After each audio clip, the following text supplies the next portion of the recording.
Upon hearing from Lokesh ji about today's Christmas celebration, even though we are in a Hindu surrounding, I inquired, and he said that here in the foundation there is no particular emphasis upon any particular organized religion.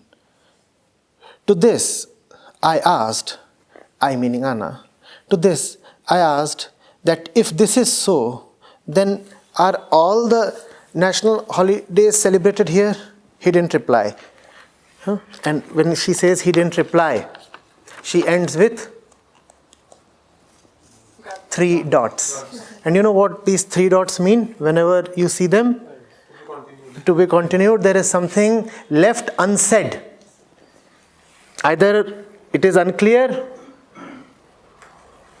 or it is of a nature that cannot be discussed or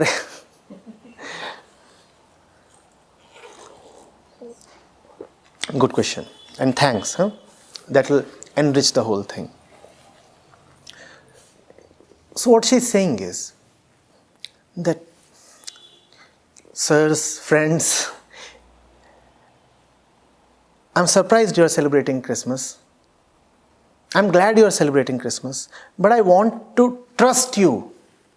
I want to be certain that your celebration is authentic. How do I be certain that you really have something for Jesus? Because in general, such a thing is not seen. She says we are in a predominantly Hindu surrounding, and yes, of course. And she says that the foundation prides itself on Advait. And Advait is fundamentally Indian. You could even say Hindu. The texts that we are seeing here are mostly Indian and Hindu texts. The entire ecosystem appears to be Indic and Hindic, both. Even the language is Hindi. So how is it so that this fellow has come over?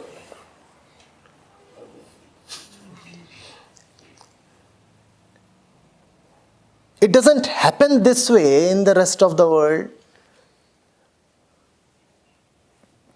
or at most places anywhere in this world. Then she says, fine, if it is not only with the Hindu scriptures or Hindu deities or the Hindu pantheon that you are concerned, if you say that you have an universal outlook, that you look forward to the teachings of all religions, then why is it only Jesus selectively that you are celebrating? So she asks a pointed question. She is saying, do you celebrate all national holidays? By national holidays, you probably mean all the holidays relating to the various organized religions of the world. That's what you mean. Yes. Okay, that's what she means. Now, is the doubt clear? The doubt is, if you have so much for Jesus, and this relates to you all because she has seen everybody in the festive spirit throughout this day. If you have so much for Jesus, equally do you have for Moses and Muhammad and Confucius and Lao Tzu? Are you getting it? Do you really cherish Buddha and Mahavir in the same way? That's the question. What's the answer then? Yes. You see, technically no. Technically no. But if the answer is no, it is not because the teachings from certain religions are valued more than or over the teachings of a few selected religions. That is not the case here. It is for a very simple reason. You can celebrate somebody's birthday only if first of all you know him factually. With all due respect to the foundation and the people present here, most of us do not even know the principal figures even in the Indic stream.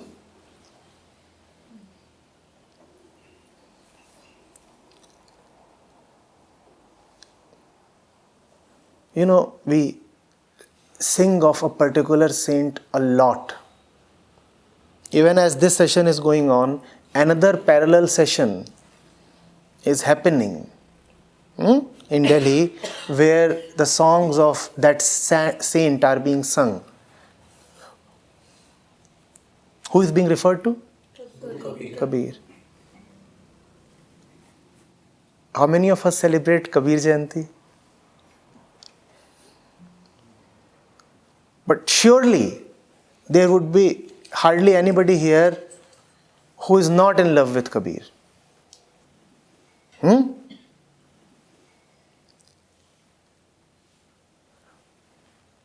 But do we celebrate any particular day in the year relating to Kabir Sahib? That is not because of lack of love. That is simply because of lack of knowledge. To celebrate somebody's birthday, first of all, you must know his birthday. People here do not belong, mostly, with a few exceptions maybe, to the scholarly category. They won't have too much knowledge. Many of us may have depth of understanding, but if you will quiz them about facts, they will not know. They will just not know. With Christmas, things are a bit more convenient. Even if you do not know, the market tells you. You don't need to even remember. In fact, if you will know a lot, if you will gain in knowledge, then it will become difficult for you to celebrate Christmas. Because this day, 25th of December every year, is not at all the day of birth of Jesus Christ. Those who have a background in history know of this. If you will know about Santa Claus, from where did the figure come and how exactly did he become popular, it will become difficult for you to look at him the same way as you usually do. So that's how Christmas is being celebrated. It is incidental that on this day, people are displaying their festive spirit. What is essential is that people have love and regard for anyone, be it Jesus Christ or anybody else.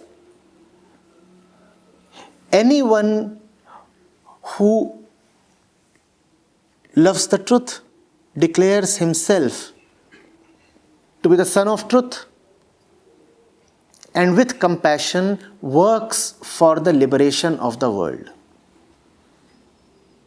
Are we loving, respecting, celebrating a particular person called Jesus Christ? Not at all. if you are looking at these festivities, they are dedicated to anyone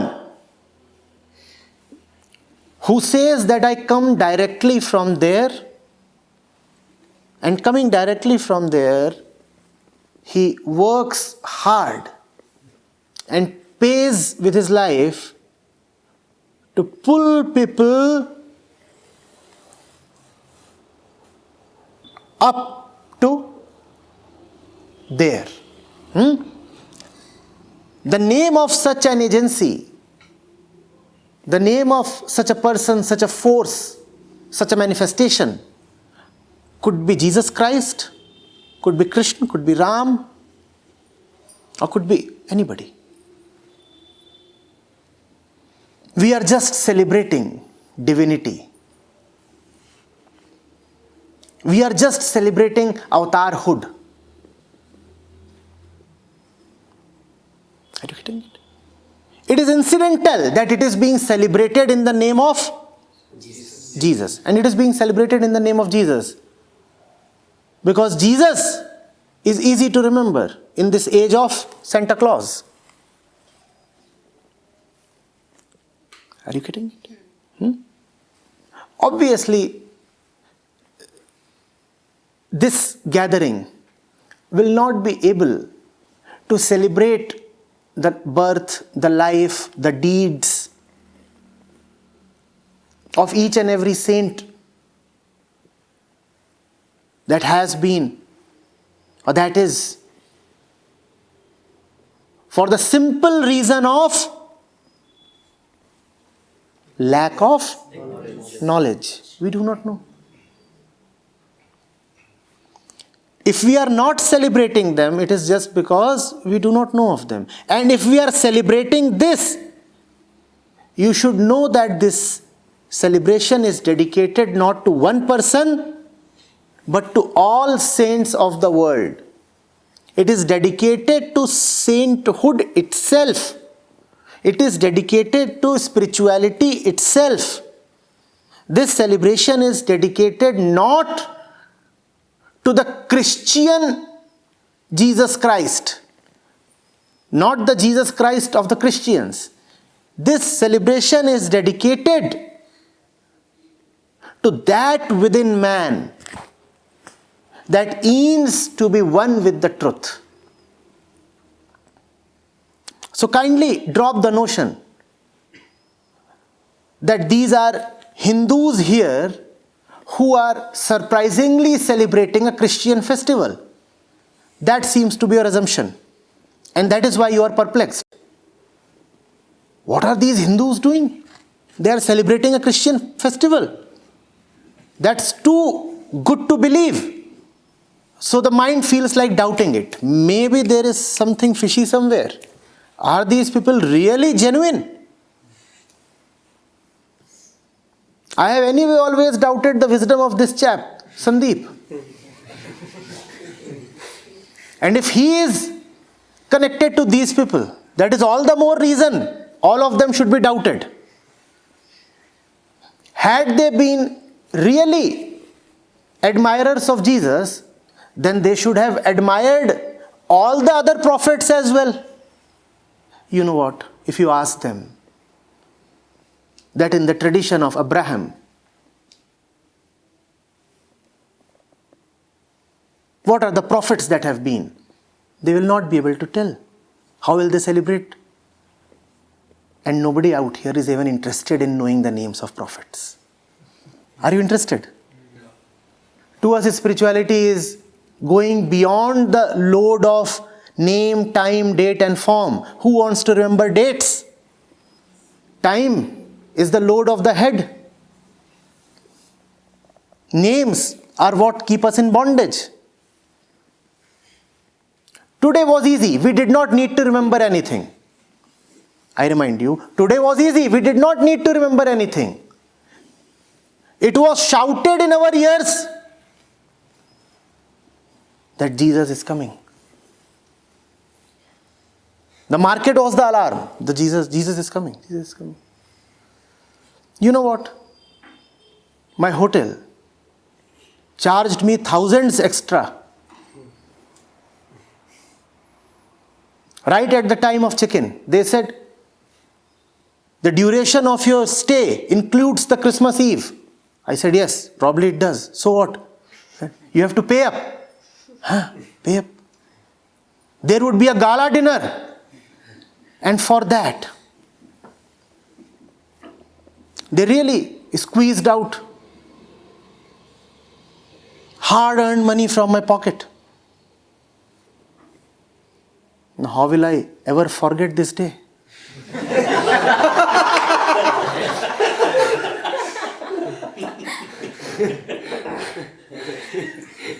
Having lost so many thousands, I am not going to forget this day for another century. So I am relieved of the load to remember. I don't have to remember. The market is making me remember. But if I ask you to celebrate Sant Raidas Jayanti, it will be difficult for you, though I know that many of you would be greatly in love with Sant Ravidas.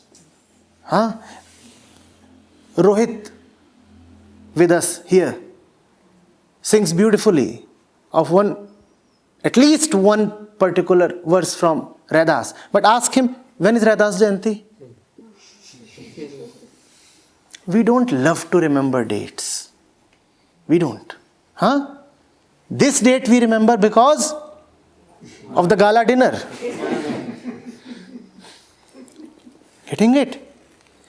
But at the same time, we love the manifestation of truth whenever it happens, wherever it happens, in whatever name it happens.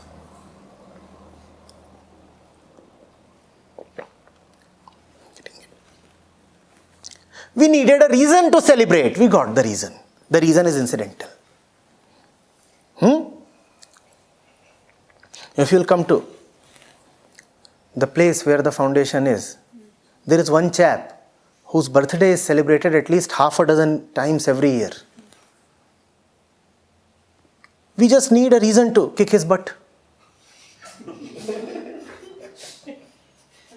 That's it. When you really want to do something, does it matter what the day or time is? Does it matter? He deserves to be kicked.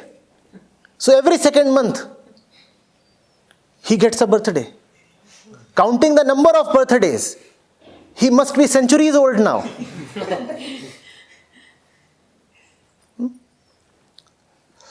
I know this is a very incapable answer. Does it assuage your doubt a bit?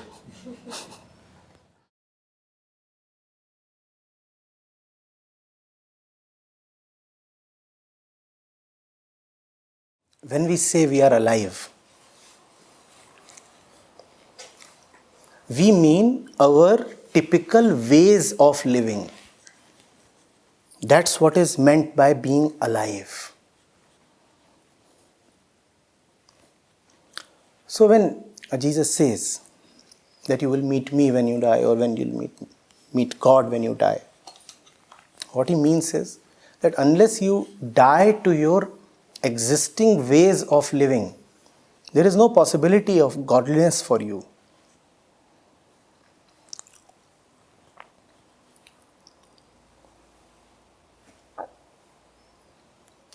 For us, life is not physical, it is much more psychological. Life is much more psychological.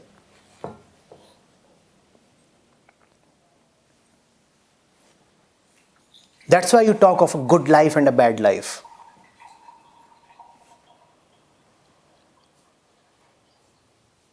Does your elbow get better when you are living a good life? Does your knee get worse when you are living a bad life? Today you say you are having a bad life. Tomorrow you say you are having a good life. Your body has remained much the same. What has changed? the inner life. And when I say inner life, I do not mean the soul or the Atma. By inner life, I mean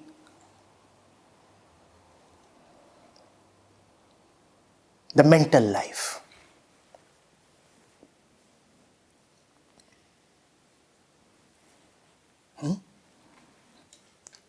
By dying then is meant the discontinuation of the mental life, the beliefs of the mind. The very basis on which the mind is operating. The core principles that you have taken as the truth.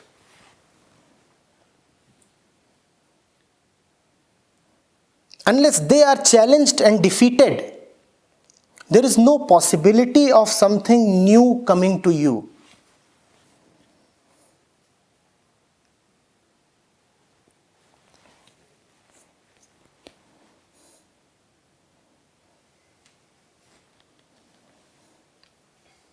The core principles have to be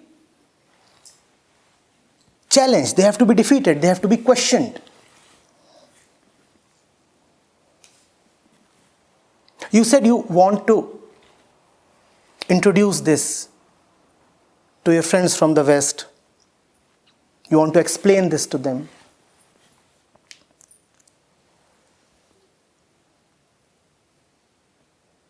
Explain to them that there are things that are far more valuable than the material.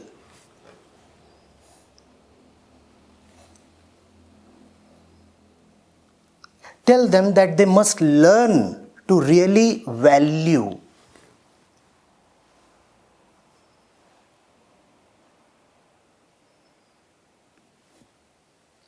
redoing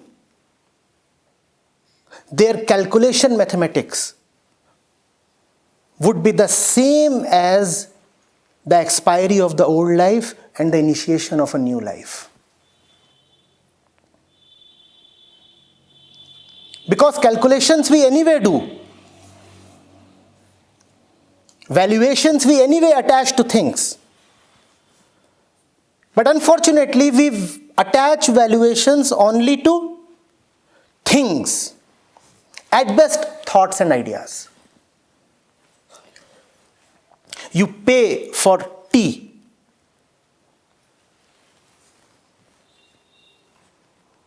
Because it satisfies your palate, your stomach.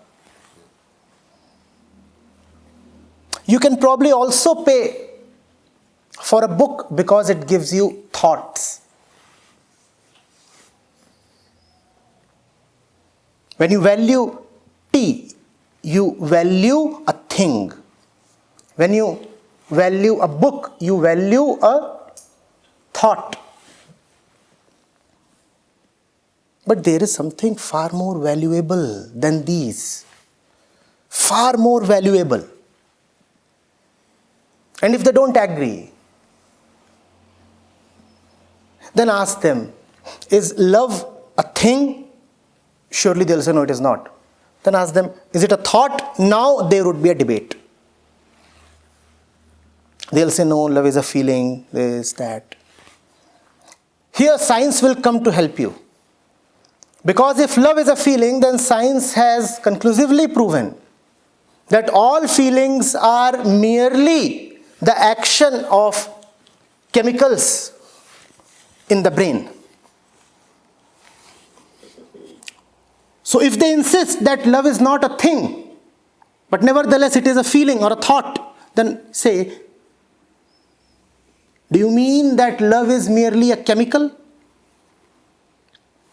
They would want to say yes for the sake of defending their argument, but it would be such an indignified yes that they would refrain from saying it.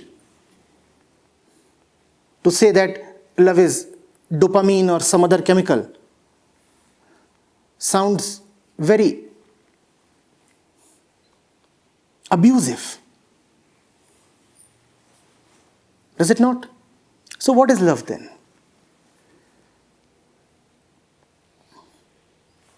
What is love then? I'm talking specifically of love. Because if I say joy, they will conflate joy with happiness. And happiness is surely linked to the secretion of hormones, chemicals. So they'll say, of course, joy is happiness and happiness is hormones.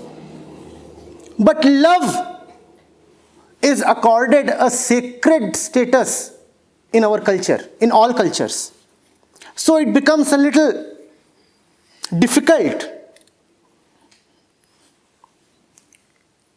to hold the position that love is merely a hormone.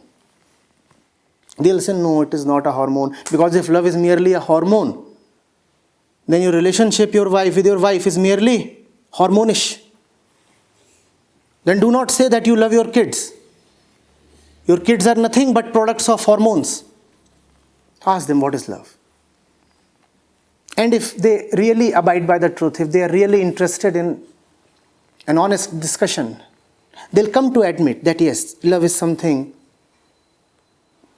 neither a thing nor a thought, yet very valuable. Challenge the valuation.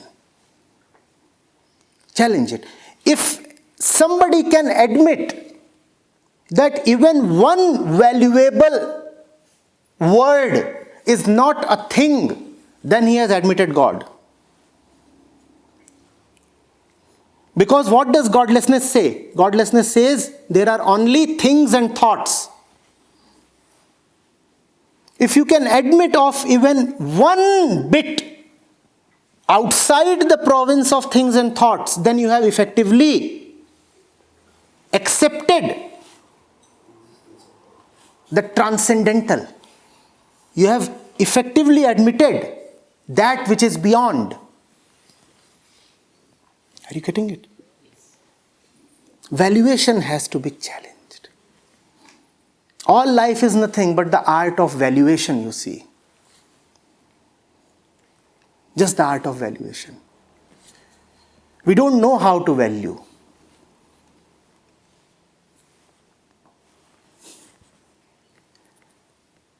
Because we are terribly body identified and body is material, so we value only the material. Whereas the fact is that our heart is all the time yearning for that which is beyond material.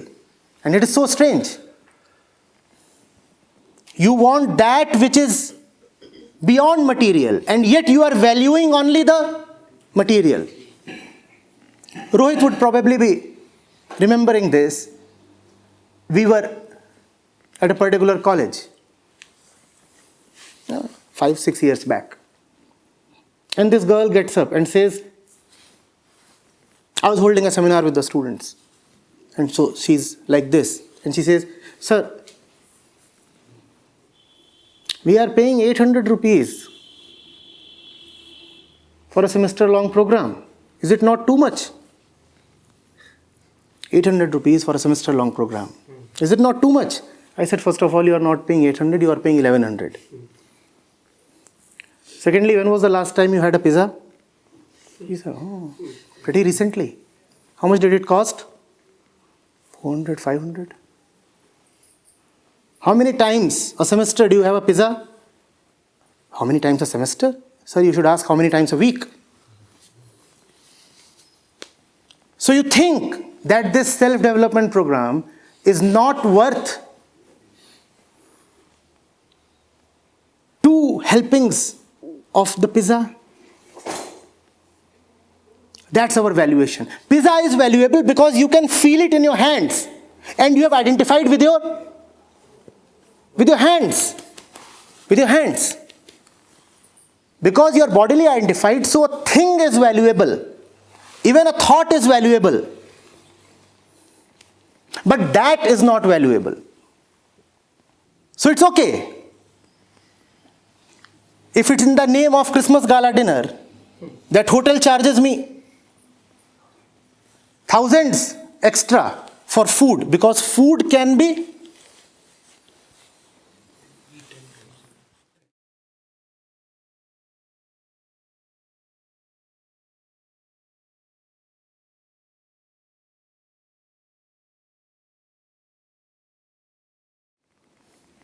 When I said enough of observation,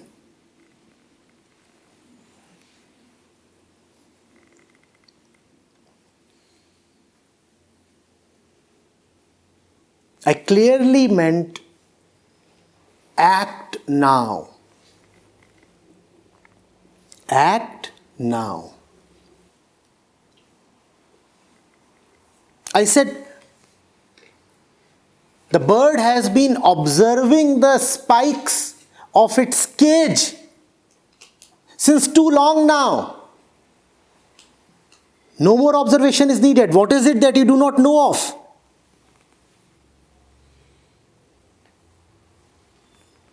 Act. Now you are asking, how about jap? How about reciting the name of God? How about reciting the various mantras and verses and shlokas? How will it help the bird to keep reciting the name of the sky?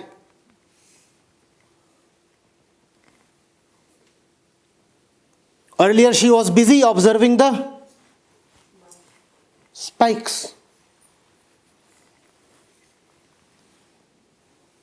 Ah, nice. I am in the cage and this is what keeps me caged. 1, 2, 3, 4. And I am observing them. Yes, observing them. And now she is busy reciting and singing the name of the sky. Akash Sahasranam. The 100 names of the glorious sky. And who is reciting them? The caged bird. How will it help? Junk, all junk. Work. Jyoti, what do you find me doing?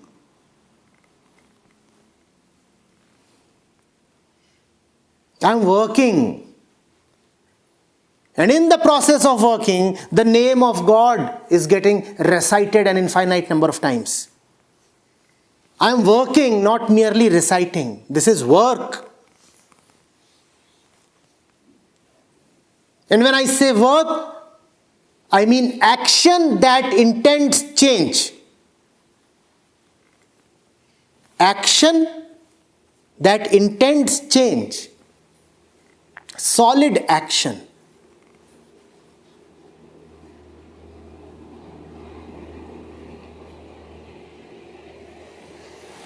Ultimately, you want change, don't you? All the stuff that you do in the name of spirituality is just a means, is it not? A means to attain some change. Or do you want to stick to the means? What is jap for? What is observation for? Now let that happen. Make that happen. The bird cannot wait for the cage to dissolve. And the cage would never just dissolve on its own. One has to fight. One has to fight. One has to fight with all her might, knowing fully well that her wings are no match for the strength of the cage. She should still fight and say, I am fighting. This is my decision. With complete onus upon herself, with a total sense of doership, she should fight knowing fully well that it is a doomed fight. Such doership is called non-doership.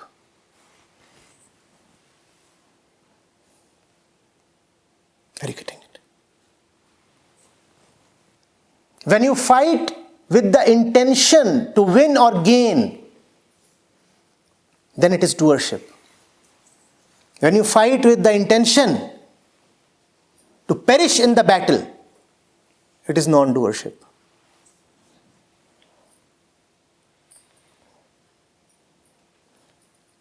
Work with this intention. Act with this intention. Work is needed now. There have been waves after waves of people, Jyoti, who have kept sitting comfortably in their warm corners, reciting the various names of the Lord, the truth, 1,000,000 times.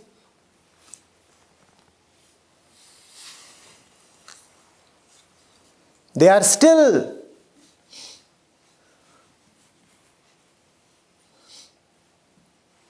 found in the merry-go-round of Chaurasi.